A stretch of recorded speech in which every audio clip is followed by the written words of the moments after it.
কিন্তু কুয়েটে একটি রাজনৈতিক গোষ্ঠী এবং বহিরাগত সন্ত্রাসীরা আমাদের এই গণঅভ্যুত্থানের যারা সহযোদ্ধা ছিল তাদের উপরে কিন্তু অতর্কিত হামলা করেছে। ভূমিকায় অবতীর্ণ হয়ে প্রশাসনের তখন কি করেছে প্রশাসন? এই সন্ত্রাসী মাসুদ ক্যাম্পাস বন্ধ করে দিয়েছে, হল বন্ধ করে দিয়েছে, তাদের হল ত্যাগ করার নির্দেশ দিয়েছে যাতে তারা বিচার না চাইতে পারে। এরপরে যখন দেখেছেন যে একজন বহিরাগত 22 জন ছাত্রের নামে মামলা করেছে, এটা খুবই লজ্জাজনক। তারা এসে ক্যাম্পাসের ছাত্রদের উপর হামলা করছে, আবার তারাই মামলা করছে। প্রশাসন কি করলো? 37 জনকে বহিষ্কার করলো। এটা আমাদের জন্য খুবই লজ্জাজনক।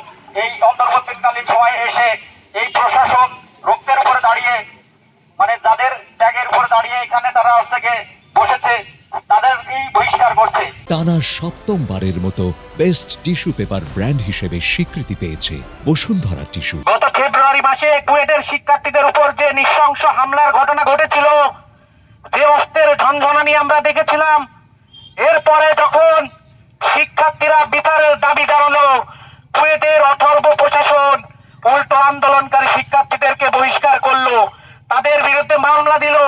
আমরা লজ্জার সঙ্গে বলতে চাই, গত 5 আগস্ট ছাত্র জনতার গণ অভ্যুত্থানের মধ্য দিয়ে যে ফ্যাসিস্ট সরকার বিদায় নিয়েছে, সেই ফ্যাসিস্ট সরকারের গত 15 বছরে শিক্ষাঙ্গনে ছাত্রদের উপর যে হামলার ঘটনাগুলো ঘটেছিল, সেসব ঘটনায় বিশ্ববিদ্যালয় প্রশাসনকে আমরা নীরব থাকতে দেখেছি। এমনকি ওই ফ্যাসিস্ট সরকারকে আমরা নীরব ভূমিকা পালন করতে দেখেছি।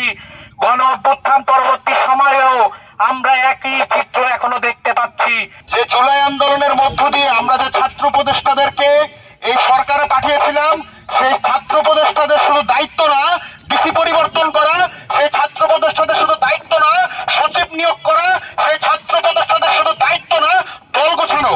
আমরা বিশ্বাস করতে চাই এই ছাত্র উপদেষ্টা জুলাইয়ের রক্তের উপর দাঁড়িয়ে তারা যখন এই বিশ্ববিদ্যালয়ে কুয়েটে যখন শিক্ষার্থীরা আমরণ অনশনে বসেছে, যখন শিক্ষার্থীদের উপর অন্যায়ভাবে বহিষ্কার আদেশ চাপিয়ে দেওয়া হয়েছে, তখন সেই ছাত্র উপদেষ্টারা সেই গদিতে বসে থাকার লেজিটিমেসি হারায়।